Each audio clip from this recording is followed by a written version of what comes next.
Hello বন্ধুরা, সবাই কেমন আছো? আমি চলে এসেছি ঝাড়গ্রাম জেলার একটি খুব বিখ্যাত একটি মা মনসার মন্দিরে।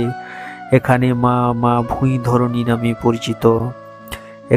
এখানকার দাদা ভাইদের মুখে যেটা শুনলাম, এই টেম্পেলটা বা এই গাছের গোড়ায় মায়ের মন্দিরটা প্রায় 100 বছর ওল্ড, 100 বছর পুরাতন এই মন্দির।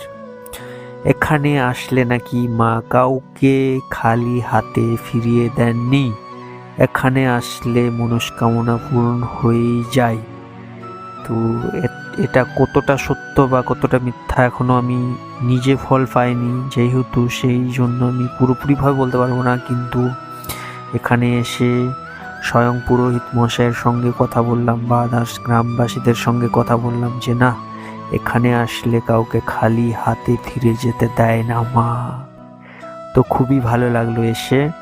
আপনারাও আসতে পারেন, ঝাড়গ্রাম জেলার মধ্যেই পড়ছে। তো আপনারা যদি জেনে থাকেন এটা কোন জায়গার মন্দির, একটু কমেন্টে জানান।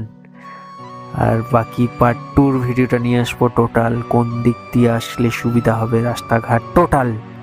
প্লিজ কমেন্ট করে একটু জানান এটা কোন জায়গা। ধন্যবাদ ভিডিওটা দেখার জন্য।